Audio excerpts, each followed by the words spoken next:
Welcome back. Thanks for staying with us. U.S. stocks took a beating today as economic concerns, at least in the market, seem to escalate.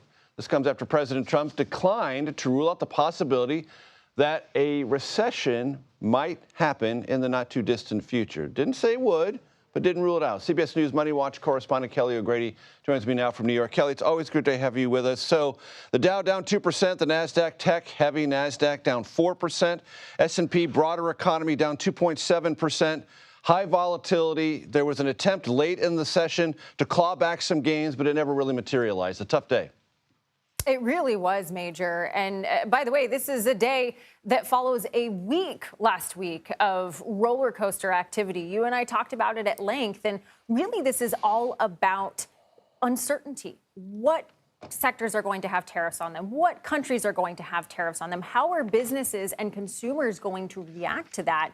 And the fact that the president declined to say that, no, we wouldn't have a recession really spurred what we saw today.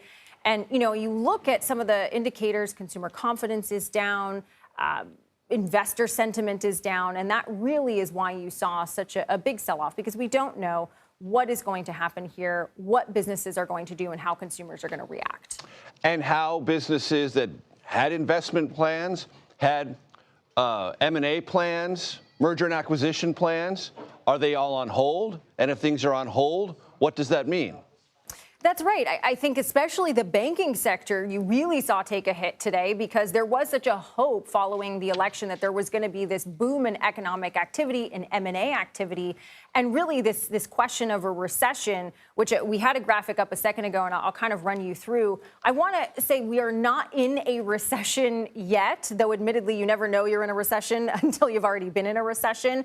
But look, negative GDP growth, 2 quarters of that in a row. That's the definition of a recession. We haven't seen that yet. Sharp rise in unemployment. We haven't seen that yet. But the 3 that you see there on the bottom of the screen, declining personal income. We saw a slowing of increase in wages. So we're starting to go there. Slowing retail sales. We've already seen that. We saw a drop in consumer spending in January and lower consumer confidence. We are definitely seeing that. So kind of the way that I would sort of characterize this today, Major, is the data does not say we are in a recession. However, consumer sentiment might say that we are heading for one. And that's really important because consumer sentiment impacts how consumers will spend. And that really drives 2/3 of GDP. We always get smarter when you're around, Kelly O'Grady. Thank you very, very much. I want to bring in CBS News political director Finn Gómez and NOTUS, that's from News of the U.S., reporter Evan McMorris-Santoro. Evan, it's great to have you here. Thanks.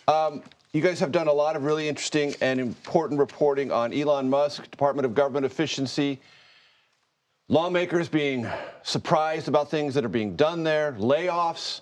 That fits into suddenly this broader conversation about the health of the U.S. economy, does it not?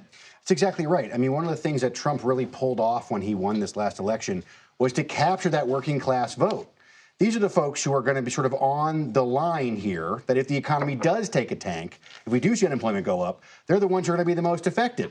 And meanwhile, the administration spent a lot of time, its early months, right, cutting a lot of the agencies that those people might end up relying on when things get down. So it's a tough political spot to be in to say, don't worry, the richest man in the world is cutting a bunch of stuff that you might need at this exact moment. Or that you're a federal contractor you might be a recipient of. Or That's you right. might be a federal employee who spends money that goes to a small business that a Trump supporter owns and operates. And I think it's important to note that there are a lot of Republicans who are starting to see this, right? We are seeing a lot of Republicans start to complain about the impact on universities in their state, other major employers like that. The constituent phone calls are real. That's right. That they're not AstroTurf, that they're not paid Democratic activists, that there's actually some genuine pushback in their districts, and they're needing to say something about that. That's what we're hearing. I mean, when you see the way they talk about it, they're not talking about it like Democrats are calling us. They're saying this is the people who own these businesses or run these universities that employ a lot of people in our state. They're the ones who are annoyed. And this is the problem, is that with an economic changing situation, how is this White House going to maintain that support among that working class in a situation where things are becoming very, very topsy-turvy economically? Finn, based on your knowledge, is this becoming a combustible issue within the Trump cabinet with Elon? It has been. We have some of our own reporting that confirms some of Maggie Haberman's reporting from the New York Times from last week, showcasing there was that sort of back and forth between Elon and some of the other kind of a low-level shouting sure, match. Absolutely. Not screaming, but pushing back and forth across the table in a cabinet meeting. Exactly. And I would note, I mean, we talked about this earlier before, that my 401k has taken a massive hit, as many people today. I've not looked at it. I think Evan has looked at it. Told me not to look, but I did anyway. We will play a funeral dirge for that at some point here in the near future. Can you imagine, like some of the cabinet members we know are in the billionaire class. They're worth a lot. Can you imagine the amount of money they've lost personally just on what's happening today? Like I spoke to a senior congressional Democrat earlier today who says, like, we talked a lot about the lack of unity, the sort of confusion on that side of the aisle. They say that this now has given them essentially a political gift, an opening here where they can focus on the economy if it continues this way, and say the dreaded R word, as we've heard that today, but also, as Evan said, talk about these working class voters that we saw so many of them in droves go to Trump back in November. So politically, they feel that this is something that can unite the caucus and frankly, and allow them to hit back against Trump. I want to show a couple of full screens here that are interesting about Ukraine and about Elon Musk and what he's willing to say on X. So the first one is Arizona Democratic Senator Mark Kelly, just left Ukraine.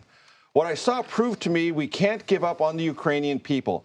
Everyone wants this war to end, but any agreement has to protect Ukraine's security and can't be a giveaway to Putin.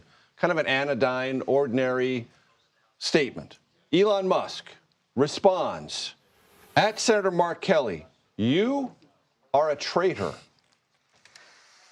Finn, what is traitorous about what I just read from Mark Kelly? Well, politics aside, Senator Kelly is both Republicans and Democrats have called him an American hero. He was a former Navy combat pilot and an astronaut, man. His colleague, Senator Gallego of Arizona, the junior senator of Arizona, came out with a tweet just a little while ago saying that, saying that same thing, saying Elon Musk is trying to fire 80,000 people from the VA. Only one of these guys is a traitor. Hint, it's the one who's never been to space. And that is specifically Elon Musk. And look, again, politically, to call Mark Kelly a traitor, it feels like you cross it. And Evan, this is not going to calm the waters. That's the waters that Elon is roiling. Well, that's right. I mean, look, you can get away with this stuff when everybody's having a good time, right? The question for this administration when you're an outsider, you're just sort of popping off on X, which seems like that's all anyone ever does there anymore. Well, I mean, I want to go back to this idea of this being like a gift to Democrats. The challenge is that this economy issue has reared up and bitten the last administration and maybe be biting this administration, right? And when that bite happens, a lot of things that seemed really fun to talk about and do suddenly become really unfun to talk about and do. And so this is a real challenge for this administration, is that, Donald Trump is a pretty good speaker for the things that he wants to speak about. He's very good at connecting with his voters, connecting with his folks that he's brought into the party, and he has this guy Elon running around saying his stuff. And the question is this what Trump wants to say? Is it not what Trump wants to say? Right now, so far, Elon's been given a lot of leash to say what he wants to say. But we have all seen this, over all the years we've seen this, that the moment that turns, that leash gets pulled really, really fast. And the question is, when is that going to happen? Is it when you're calling a senator who's an astronaut a traitor in the middle of an economic downturn, or is it something else? But either way, it does not seem to be going in a direction that I've ever seen working out well in the end. Exactly. When the bite draws blood, things change, and rarely for the better. Evan McMorris-Santoro from NOTUS and Finn Gómez with CBS News. Thank you very much.